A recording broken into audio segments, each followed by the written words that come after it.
اعوذ باللہ من الشیطان الرجیم، بسم اللہ الرحمن الرحیم۔ سورہ بقرہ آیت نمبر 214 ترجمہ۔ کیا تم خیال کرتے ہو کہ تم جنت میں داخل ہو جاؤ گے اور جبکہ تم پر نہیں آئی جیسے تم سے پہلے لوگوں پر گزری تھی؟ انہیں سختی اور تکلیف پہنچی اور وہ ہلا دیے گئے، یہاں تک کہ رسول اور وہ جو ان کے ساتھ ایمان لائے تھے کہنے لگے اللہ کی مدد کب آئے گی؟ آگاہ رہو، بے شک اللہ کی مدد قریب ہے۔ شان نزول۔ غزوہ احزاب میں مسلمانوں کو سخت مصیبتوں کا سامنا تھا، سردی اور بھوک کی تکلیفیں، سخت دشمن کا مقابلہ، بے سر و سامانی، اور پھر اس حال میں خالی پیٹ پر پتھر باندھ کر خندق کی کھدائی۔ ممکن تھا کہ مسلمان جی چھوڑ جاتے۔ اس موقع پر یہ آیت کریمہ اتری جس میں مسلمانوں کو گزشتہ لوگوں کے واقعات سنا کر صبر دلایا گیا کہ راہ خدا میں مصیبتیں برداشت کرنا اللہ والوں کا کام ہے۔ تفسیر۔ کیا حسب تم خیال کرتے ہو یا گمان کرتے ہو کہ تدخلوا کہ تم داخل ہوگے جنت میں، یعنی کیا تم یہی سمجھے رہوگے کہ بغیر محنت ہی جنت پالوگے؟ حسب تم میں مسلمانوں سے خطاب ہے، کیونکہ نبی صلی اللہ علیہ وآلہ وسلم نے نہ کبھی یہ خیال فرمایا اور نہ فرما سکتے ہیں۔ بعض مفسرین نے فرمایا کہ اس خطاب میں حضور صلی اللہ علیہ وآلہ وسلم بھی داخل ہیں۔ اس کا مطلب یہ ہے کہ خطاب پیغمبر سے ہے مگر مسلمانوں کو سنانا مقصد ہے۔ خیال رہے کہ اس قسم کے مضامین شوق دلانے کے لیے ہوتے ہیں، اس کا یہ مقصد نہیں ہوتا کہ سننے والے کے دل میں یہ خیال پیدا ہو چکا ہے۔ لہٰذا اس آیت سے یہ لازم نہیں کہ صحابہ اکرام کو یہ خیال پیدا ہو چکا تھا یا وہ بزدل ہو چکے تھے۔ یہ آیت تو مدنی ہے جو بعد ہجرت نازل ہوئی۔ صحابہ اکرام نے ہجرت سے پہلے وہ جانباز قربانیاں دیں کہ زمانہ انہیں ہمیشہ یاد رکھے گا۔ بعد ہجرت بھی اس آیت کے نزول سے پہلے ان کی قربانیاں زندہ جاوید رہیں گی، یعنی اس آیت میں فرمایا جا رہا ہے کہ کیا لوگوں نے یہ سوچ رکھا ہے کہ وہ جنت میں داخل ہو جائیں گے اور ان پر کوئی آزمائش نہیں آئے گی؟ اس دنیا میں رہتے ہوئے دنیا کی کوئی تکلیف نہیں آئے گی۔ ولما اور جبکہ نہیں، یاتکم آئی تم پر، مثل الذین جیسے ان پر جو خلو گزرے، من قبلکم تم سے پہلے، اللہ زینا سے گزشتہ امتوں کے مجاہدین اور صابرین مراد ہیں۔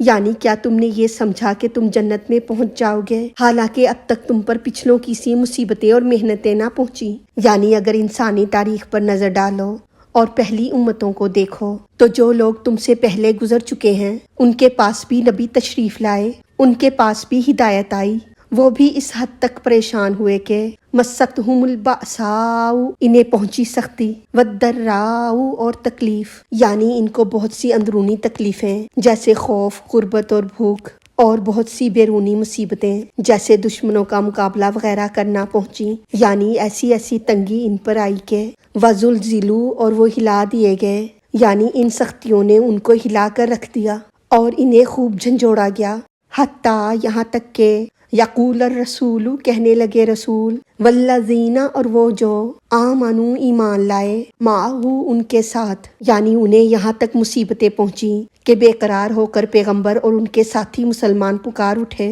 متی کب، نصر اللہ مدد آئے گی اللہ تعالیٰ کی، کہ اے اللہ تعالیٰ تیری مدد کب آئے گی اور تو جلد اپنی مدد بھیج جس کا وعدہ ہوا تھا۔ تو اللہ تعالیٰ نے ارشاد فرمایا، اللہ گواہ رہو، انا بے شک، نصر اللہ مدد اللہ تعالیٰ کی، قریب ہے، یعنی تب اللہ تعالیٰ نے ان سے فرمایا کہ مت گھبراؤ، اللہ کی مدد بہت قریب ہے۔ اور ممکن ہے کہ موجودہ مسلمانوں سے خطاب ہو، یعنی اے مسلمانوں گھبراؤ نہیں، مدد الہی بہت قریب ہے۔ اب اس آیت کا خلاصہ تفسیر اس طرح ہے کہ کیا انسان اس گمان میں ہے کہ جنت اسے بنا کچھ کیے ہی مل جائے گی، اسے کسی آزمائش سے نہیں گزرنا پڑے گا؟ تو یہ اس کی خوش گمانی ہے۔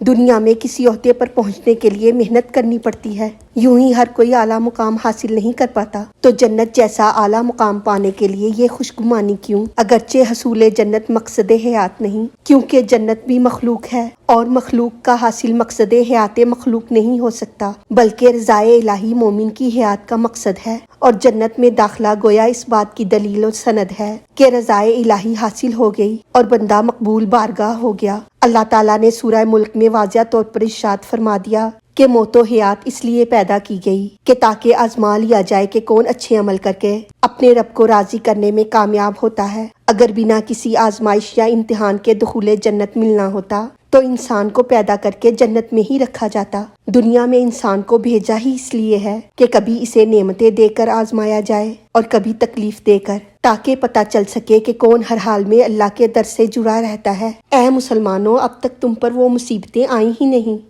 جو تم سے پچھلوں پر آ چکی، تم تو ان سے اعلیٰ ہو۔ تمہیں چاہیے کہ صبر کا اچھا نمونہ پیش کرو۔ انہیں تو اندرونی اور بیرونی بہت سی مصیبتیں اور تکلیفیں پہنچی جنہوں نے انہیں ہلا ڈالا، اور شدت کی انتہا اس حد تک پہنچی کہ ان امتوں کے رسول اور ان کے فرمانبردار مومن بھی مدد طلب کرنے لگے اور بے قرار ہو کر پکار اٹھے کہ مولا، اب تیری مدد کب پہنچے گی اور اس سے بڑھ کر کون سی مصیبت آئے گی؟ باوجود ان انتہائی مصیبتوں کے وہ لوگ اپنے دین پر قائم رہے۔ تب انہیں تسلی اور خوشخبری دی گئی کہ گھبراؤ نہیں، اللہ کی مدد قریب ہے۔ تم بھی ان کے حالات دیکھو اور صبر اختیار کرو۔ اللہ تعالی ہماری غلطیوں کو معاف فرما کر ہمارا پڑھنا سننا اپنی بارگاہ میں قبول فرمائے، ہمیں دین و دنیا کی تمام نعمتیں عطا فرمائے اور ہمیں عمل کی توفیق عطا فرمائے۔ آمین یا رب العالمین۔ وما علینا الا البلاغ المبین۔